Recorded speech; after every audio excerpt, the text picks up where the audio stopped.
Assalamualaikum warahmatullahi wabarakatuh. Nama saya Dara Apriliana, saya dari Ekologi Perairan 03. Saya ingin menjawab pertanyaan dari Bapak Ilham.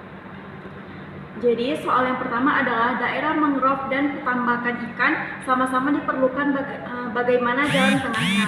Yang kedua adalah faktor apa yang mempengaruhi cepat atau lambatnya kemanapun biota akuatik dalam mempengaruhi perubahan ekosistem. Yang ketiga adalah mengapa ikan atau biota akuatik yang dipelihara pada salinitas tertentu memiliki pertumbuhan lebih baik dibandingkan jika dipelihara pada salinitas lainnya.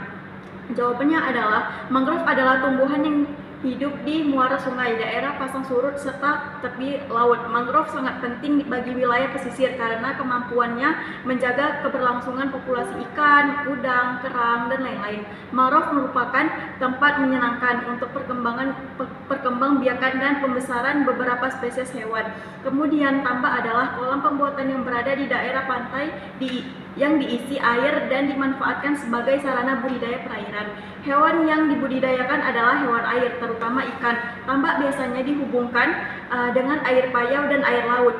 Jadi kedua-keduanya sangat penting dalam kehidupan. Mangrove diperlukan dalam menjaga ekosistem, sedangkan pertambakan berfungsi sebagai perkembangbiakan ikan. Sedangkan keduanya memerlukan daerah yang sama, yaitu pada air laut. Oleh karena itu, pembagian wilayahnya harus dikonservasi lebih lanjut agar pertumbuhan mangrove tidak berkurang dan pembuatan tambak juga tidak berkurang, agar memiliki kestabilitas antara hutan mangrove dan daerah pertambakan.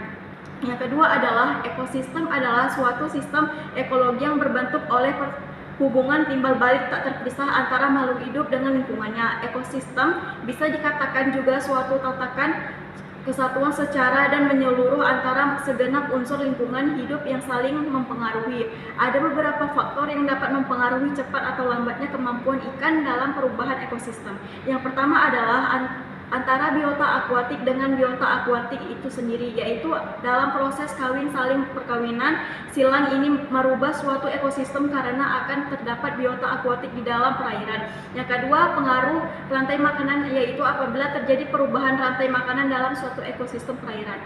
Jawaban nomor 3 adalah salinitas adalah tingkat keasinan atau kadar garam terlarut dalam air. Jika ikan yang dipelihara dalam salinitas tertentu memiliki pertumbuhan yang lebih baik karena dalam kadar keasinannya selalu disesuaikan dengan ikan yang dipelihara, seperti ikan lele yang dipelihara pada air tawar, ikan barakuda hidup pada air asin atau air laut. Hal ini yang mempengaruhi perkembangan atau pertumbuhan ikan yang berbeda-beda pada salinitas yang berbeda pula.